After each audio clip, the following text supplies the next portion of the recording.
ಬೆಲೆ ಏರಿಕೆ ವಿರುದ್ಧ ಸಂಸದ ಡಾಕ್ಟರ್ ಸುಧಾಕರ್ ಕಿಡಿಕಾರಿದ್ದಾರೆ. ಕಾಂಗ್ರೆಸ್ ಸರ್ಕಾರದ ವಿರುದ್ಧ ಕಿಡಿಕಾರಿದ್ದಾರೆ.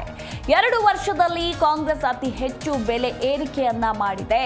ಕೇಂದ್ರ ಸರ್ಕಾರ ಸೆಸ್ ಕಡಿಮೆ ಮಾಡಿದ್ರು, ಇವರು ಹೆಚ್ಚಿಸಿದ್ರು. ಇಂಧನ ಎಲ್ಪಿಜಿ ದರ ಏರಿಕೆಯಾಗಿ 36 ತಿಂಗಳು ಕಳೆದಿದೆ. ಮಕ್ಕಳು ಕುಡಿಯೋ ಹಾಲಿನ ಬೆಲೆ 4 ಬಾರಿ ಏರಿಸಿದ್ದಾರೆ.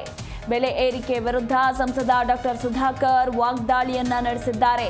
ಹಾಲಿನ ಬೆಲೆ ಏರಿಕೆ ಲಾಭ ರೈತರಿಗೆ ಹಂಚುವ ಕೆಲಸವನ್ನ ಮಾಡಿಲ್ಲ. ಬೆಲೆ ಏರಿಕೆಯಿಂದ ಇತ್ತ ಜನರು ಹಾಗೆ ರೈತರ ಬದುಕು ನೋವಿನಿಂದ ಕೂಡಿದೆ ಅಂತ ಇದೇ ಸಂದರ್ಭದಲ್ಲಿ ಸಂಸದ ಡಾಕ್ಟರ್ ಸುಧಾಕರ್ ವಾಗ್ದಾಳಿಯನ್ನ ನಡೆಸಿದ್ದಾರೆ. ಈಗ ಎಲ್ಪಿಜಿ ಸಿಲಿಂಡರ್ ಮತ್ತು ಪೆಟ್ರೋಲ್ ಡೀಸೆಲ್ ಕಡಿಮೆ ಆಗಿದ್ದು ಹೇಳಿದ್ರ ನೀವು.